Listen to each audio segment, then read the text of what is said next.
जब एग्जाम आता है ना तब ये पीरियड में सबसे ज़्यादा महसूस होता है कि हमें अब मन नहीं कर रहा, हम छोड़ देंगे। तो ऐसा ऐसा मन करता है कि यार ये पढ़ाई के बिना कोई जी नहीं रहा है क्या, जब वो जी रहे तो अपन भी इस पढ़ाई को छोड़ के जी लेंगे। और यही सब साइंस है कि आप सैचुरेट हो गए हो, ओवर स्टडीड हो गए हो। तो उसको रोकने का तरीका भाई साहब ब्रेक लो, ठीक है। ये सिस्टम को फॉलो करो।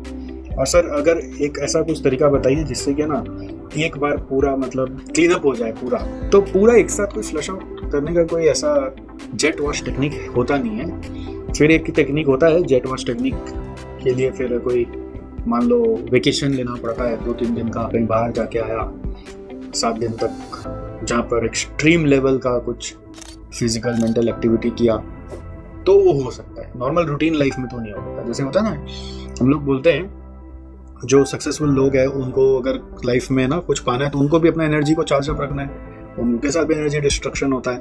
तो मेरा ऐसा मानना है कि अगर आप सच में सक्सेसफुल होना चाहते हैं तो हर 1 महीना बाद है ना एक छोटा ब्रेक, मतलब उनके लाइफ का उनके हिसाब का ब्रेक भी एक चाहिए। वो अभी आपके लिए कितना लागू होगा आई डोंट नो, कितना आपका कैश फ्लो परमिट करता है आपको ये सब लेने के लिए।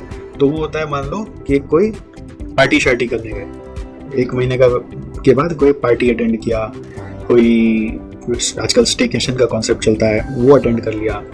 फिर वो लोग क्या करेंगे, ऐसे 1 महीने बाद 1 महीने बाद 1 महीने बाद ये सब चलेगा, और 3 महीने बाद एक बड़ा ब्रेक लेंगे, ठीक है। बड़ा ब्रेक मतलब छोटा कहीं ट्रिप मारेंगे, समझ गए। तो ऐसा स्पेल चलाएंगे और फिर जब साल खत्म होगा तो बड़ा ट्रिप मारेंगे, छोटा ट्रिप फिर एक बड़ा ट्रिप। तो इस तरह से वो ब्रेक ले लेकर जब वापस कम बैक करते हैं तो बिजनेस पे और फोकस और धार हो जाती है, और धार से एनर्जी डाल पाते हैं तो बिजनेस ग्रो करता है। तो जो इस तरह से ब्रेक सोच ही नहीं रहा लेने का, वो कहीं ना कहीं डिफ्यूज हो जाता है धीरे धीरे जाके। तो आपको भी सिखाया गया, अब आप अपना प्रोडक्टिविटी बढ़ाइए और मन लगा के दिल लगा के अपना पढ़ाई करिए।